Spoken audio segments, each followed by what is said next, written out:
And special guests. It is my great pleasure to welcome you all here this morning and see so many of you joining us in such lovely spring weather. Unfortunately, the Reverend Tim Carter from Brighton Road Baptist Church is unable to join us this morning after testing for COVID earlier today. However, I'm delighted to say joining us from the Brighton Road Baptist Church is Tim's colleague, Michael Hogg. Thank you, Michael.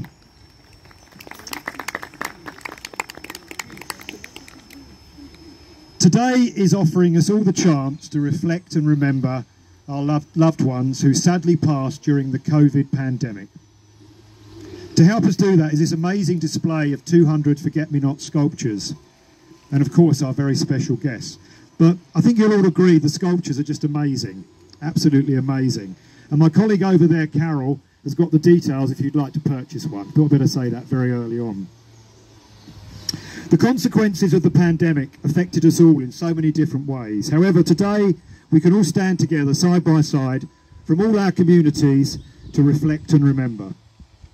We also have the opportunity to thank those amazing people working in our hospitals and across the NHS in so many care settings.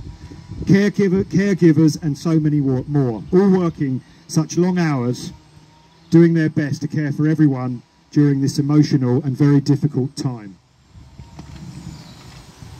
This is when it could become a bit awkward. A massive thank you to all the organisations as well, both local and county-wide, who mobilised so quickly to offer support and help to those who needed it most. The army of volunteers at the vaccination centres, volunteer-led COVID-19 support groups on social media, charities and businesses who had to learn new ways to support services virtually and provide the IT equipment needed. It really was amazing. The Reflections Project has been set up as part of the West Sussex Dementia Strategy. Although today's event is not just for those affected by dementia, it's for everyone from all communities. During the week, the 200 Forget-Me-Nots will be travelling around the county, forming part of the Dying Matters Week, Mental Health Awareness Week and Dementia Action Week, which starts on Monday. I would like to take this opportunity to thank Martha and Karen, who have created and managed the county-wide Reflections project. So here's Martha here and Karen is over there.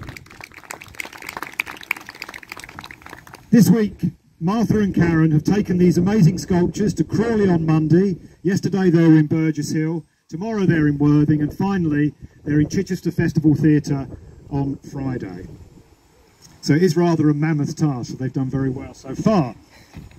Turn the page like this. Finally, if you'd like to fill in a card of remembrance with the name of a loved one, or a poem, a short story, or a memory, please pop over to the gazebo where the large jars are and my colleague Dawn is. So we can do that later. They will then be collated and made into one hell of a piece of history, a wonderful memory book. So that will be done and we'll get those out. We'll probably go across to libraries, I think, and be able to show those. So without further ado, I'd just like to introduce Michael just to say a few words. Thank you, Michael. Thank you very much. Well, as has already been said, my name's Michael Hogg. I'm standing in today for the Reverend Tim Carter after he's been tested positive for COVID. I'll be using the words that Tim had already prepared because he let me know this morning and he would have used today. But I also want to kind of slot in a personal reflection as well. We all have one thing in common here today. The reason we've gathered in this way is that each of us has lost someone close to us. That person was unique and irreplaceable, and each of us brings our own sense of bereavement and sadness, maybe still a lingering sense of anger and incomprehension. Some of us will have come today because we are grateful for an opportunity to remember the person who has died.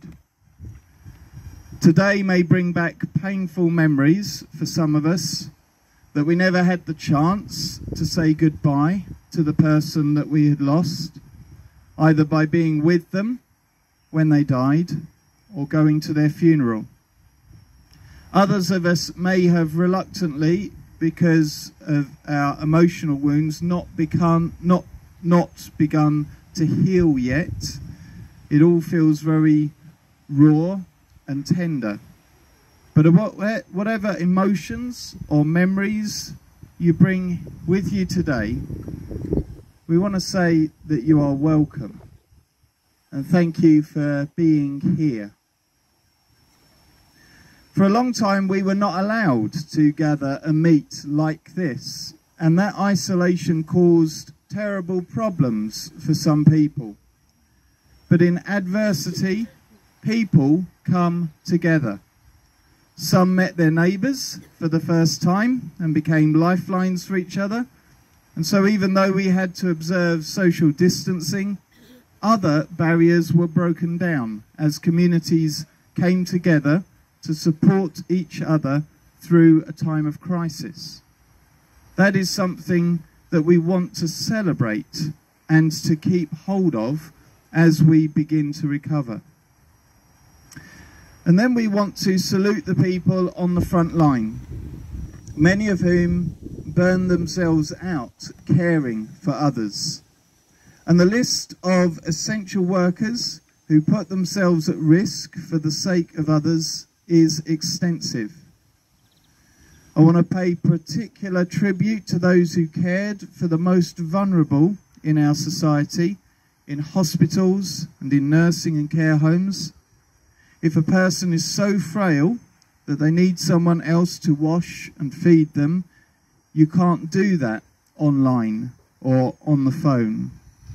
It involves close physical contact and as such carries a huge risk to the health of the person caring and the person being cared for. So those were months and months of physical exhaustion, emotional stress, fear and anxiety, coping with the pressure also of acute staff shortages and the sense of helplessness and guilt every time someone died. We want to honour all those who gave so much of themselves for so long over the past 2 years.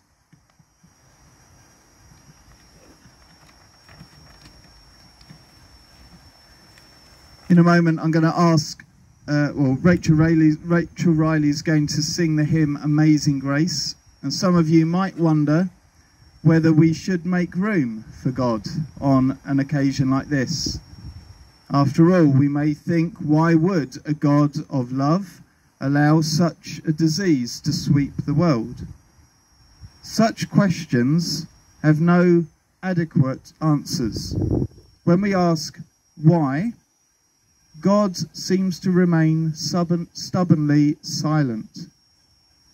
But if we ask what should we do in response to this crisis, his answer is clear. Love your neighbour as you love yourself. And to those of you who got on with doing that, sometimes at great personal cost and sacrifice, we want to say thank you. The hymn, Amazing Grace, celebrates God's grace, which is not withheld from any of us. For some of us, we know we would not have made it through the past 2 years without God's strength to help us. That's grace. Some of us still have anger churning away inside. If God releases us from that anger and heals our souls, that's grace.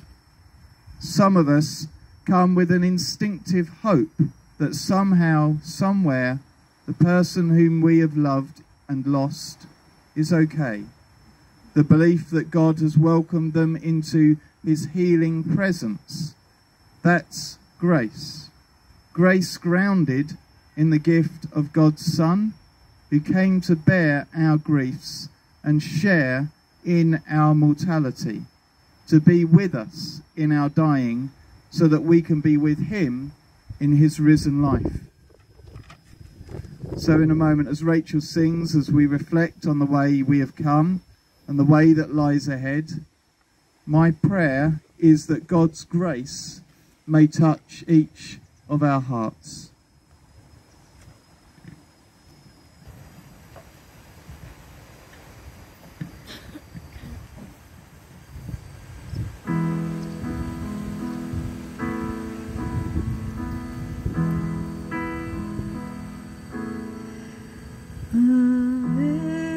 Amazing grace, how sweet the sound that saved a wretch like me. I once was lost, but now I'm found, was blind, but now I see. 'Twas grace that taught my heart to fear, and grace my fears relieved.